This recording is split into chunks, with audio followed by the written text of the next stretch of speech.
পৃথিবীর বেশিরভাগ মানুষ যেখানে সাপ দেখলেই ভয় পেয়ে পালিয়ে যায়, সেখানে এমন একটি জায়গা রয়েছে যেখানে মানুষ সাপ থেকে দূরে সরে যায় না, বরং তারা প্রতিদিন শত শত সাপের সঙ্গে কাজ করে, তাদের খাবার দেয় এবং বিশেষ পদ্ধতিতে বড় করে তোলে। আর এই ঝুঁকিপূর্ণ কাজের পেছনে উদ্দেশ্য একটাই, আয় করা। কারণ এই সাপগুলো এখানকার মানুষের কাছে শুধু একটি প্রাণী নয়, বরং আয়ের একটি বড় উৎস। এই ব্যবসা থেকে অনেক খামারি বছরে লক্ষ লক্ষ টাকা উপার্জন করেন। আজকে আমরা জানবো কেন মানুষ এত বড় ঝুঁকি নিয়েও লক্ষ লক্ষ সাপ পালন করে, আর এই সাপগুলো আসলে কোথায় ব্যবহার করা হয়, এবং এত বড় খামার কিভাবে পরিচালিত হয়, আর কিভাবেই বা এই বিপজ্জনক ব্যবসা থেকে অনেক মানুষ বছরে লক্ষ লক্ষ টাকা আয় করে। চীনের সিচুয়াং প্রদেশের একটি ছোট্ট গ্রামে গড়ে উঠেছে এমন এক অদ্ভুত শিল্প। এখানে শতাধিক কৃষক পরিবার মিলে বছরে লক্ষ লক্ষ সাপ পালন করে। কোবরা, পাইথন এবং বিভিন্ন প্রজাতির সাপ এখানে বিশেষ পরিবেশে পালন করা হয়। আর এসব সাপের চাহিদা রয়েছে খাবার, ঐতিহ্যবাহী চিকিৎসা এবং বিভিন্ন বাণিজ্যিক ব্যবহারের জন্য। কিন্তু প্রশ্ন হলো, মানুষ কেন এমন একটি প্রাণীকে খামারে পালন করার সিদ্ধান্ত নিল?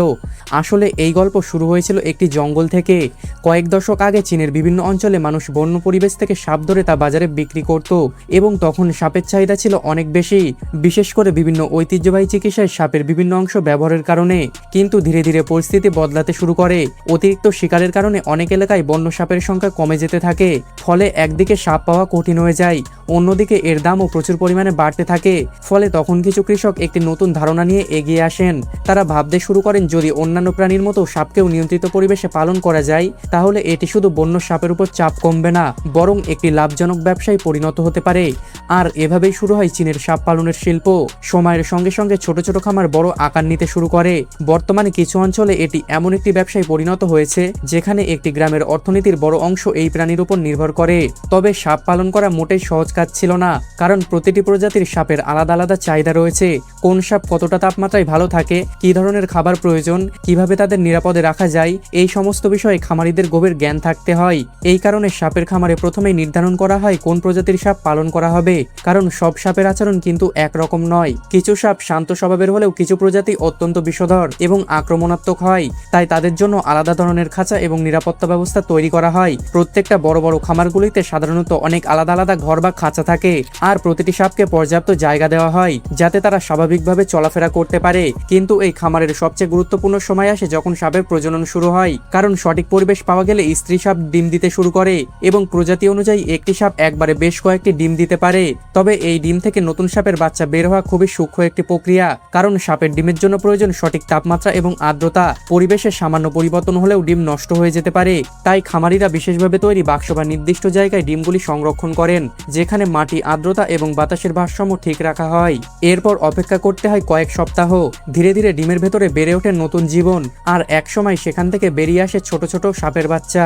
তবে একটি সাপের বাচ্চা জন্ম নেওয়ার পরই কাজ শেষ হয়ে যায় না, বরং তখন শুরু হয় তাকে বড় করে তোলার আরো কঠিন অধ্যায়। কারণ ছোট সাপগুলো অনেক বেশি সংবেদনশীল হয়, তাদের বেঁচে থাকা নির্ভর করে সঠিক পরিবেশ এবং নিয়ন্ত্রিত যত্নের উপর। কিন্তু এতগুলো সাপকে কিভাবে তারা প্রতিদিন বাঁচিয়ে রাখে, এবং তাদের খাবার আসে কোথা থেকে? তো একটি সাপের খামার টিকিয়ে রাখতে শুধু সাপ জন্মানোই যথেষ্ট নয়, বরং প্রতিদিন তাদের খাবার, স্বাস্থ্য এবং পরিবেশের দিকে বিশেষভাবে নজর রাখতে হয়। কারণ সাপ এমন একটা প্রাণী যার বেঁচে থাকা অনেকটাই নির্ভর করে সঠিক পরিবেশের উপর। তাপমাত্রা বেশি হয়ে গেলে যে কোনো সমস্যা হতে পারে, তেমনি অতিরিক্ত ঠান্ডাও তাদের জন্য ক্ষতিকর। তাই বড় সাপের খামারগুলোতে এমন একটি ব্যবস্থা করা হয় যাতে গরমের সময় খাঁচার ভেতরের পরিবেশ তুলনামূলকভাবে ঠান্ডা থাকে, এবং শীতের সময় প্রয়োজনীয় উষ্ণতা বজায় রাখা হয়। আর এখানে খাবারের বিষয়টিও খুবই গুরুত্বপূর্ণ, কারণ বিভিন্ন প্রজাতির সাপের খাবারের চাহিদা আলাদা আলাদা। কিছু সাপকে মাছ, ব্যাঙ, মাংস জাতীয় খাবার দেওয়া হয়, আবার কিছু প্রজাতির জন্য অন্য ধরনের খাবারের ব্যবস্থা করা হয়। তবে বিষধর সাপকে খাবার দেওয়া সবথেকে ঝুঁকিপূর্ণ কাজগুলোর একটি, কারণ একটি ছোট্ট ভুলও কর্মীদের জন্য বিপজ্জনক পরিস্থিতি তৈরি করতে পারে। এই কারণেই অভিজ্ঞ কর্মীরা বিশেষ সতর্কতার সঙ্গে সাপের খাঁচা পরিষ্কার করেন, খাবার দেন এবং তাদের আচরণ পর্যবেক্ষণ করেন। একটি সুস্থ সাপের জন্য শুধু খাবার নয়, পাশাপাশি পরিষ্কার পরিবেশও অত্যন্ত গুরুত্বপূর্ণ। খাঁচার ভেতরে অতিরিক্ত ময়লা বা অনুপযুক্ত পরিবেশ তৈরি হলে সাপ অসুস্থ হয়ে পড়তে পারে। আর এই বিশাল খামারগুলোর পেছনে তাই কাজ করেন এমন অনেক মানুষ যারা প্রতিদিন সাপের যত্ন নেওয়ার অভিজ্ঞতা অর্জন করেছেন। কিন্তু প্রশ্ন হলো, এই ঝুঁকি নিয়ে মানুষ কেন এই কাজ করে? এই প্রশ্নের উত্তর লুকিয়ে আছে সাপের বাজার মূল্যের মধ্যে। চীনের কিছু অঞ্চলে সাপের মাংস দীর্ঘদিন ধরে একটি জনপ্রিয় খাবার হিসাবে ব্যবহৃত হয়ে আসছে। বিভিন্ন রেস্টুরেন্টে রেস্টুরেন্টে সাপ দিয়ে তৈরি খাবারের চাহিদা রয়েছে। এছাড়াও সাপের কিছু অংশ ঐতিহ্যবাহী চিকিৎসায় ব্যবহারের প্রচলন রয়েছে। সাপের চামড়া, হাড় এবং অন্যান্য অংশেরও বাণিজ্যিক মূল্য রয়েছে। বিশেষ করে কিছু প্রজাতির সাপের চামড়া বিভিন্ন পণ্য তৈরিতে ব্যবহার করা হয়। পাশাপাশি এর বিশেষ নকশা এবং স্থায়িত্বের কারণে এটি ফ্যাশন শিল্পেও মূল্যবান বলে বিবেচিত হয়। তবে সাপের খামারের সবথেকে আলোচিত বিষয়গুলোর একটি হলো সাপের বিষ। সাপের বিষ শুধু একটি বিপজ্জনক উপাদান নয়, এটি একটি জটিল জৈব পদার্থ যা নিয়ে বিজ্ঞানীরা দীর্ঘদিন ধরে গবেষণা করছেন। নিয়ন্ত্রিত পরিবেশে সংগ্রহ করা সাপের বিষ বিভিন্ন গবেষণা এবং চিকিৎসা সংক্রান্ত কাজে ব্যবহার করা হয়। তবে সাপ পালন করা কাজ যে কতটা ঝুঁকিপূর্ণ তার একটি ঘটনা দেখলেই বোঝা যায়। এমন একটি ঘটনা সামনে উঠে এসেছিল যেখানে দেখা যায় একজন সাপ চাষী একবার বিষধর সাপের কামড়ের শিকার হন।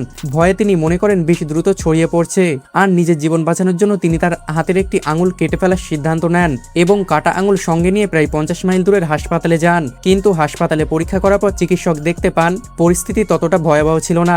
সাপের বিষ খুব শক্তিশালী ছিল না এবং আঙুল কেটে ফেলারও প্রয়োজন ছিল না। এই ঘটনায় দেখায় সাপের কামড়ের চেয়ে অনেক সময় ভয় এবং ভুল সিদ্ধান্ত বড় বিপদের কারণ হয়ে দাঁড়াতে পারে।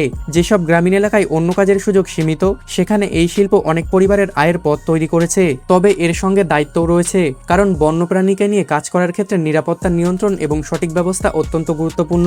চীনের এই সাপের গ্রাম আমাদেরকে দেখায় মানুষের প্রয়োজন এবং বাজারের চাহিদা কিভাবে একটি অদ্ভুত ধারণাকে বড় একটি শিল্পে পরিণত করতে পারে। যে প্রাণীকে বেশিরভাগ মানুষ ভয়ের চোখে দেখে, সেই প্রাণীকেও কেউ কেউ জীবিকার মাধ্যম হিসাবে ব্যবহার করছে।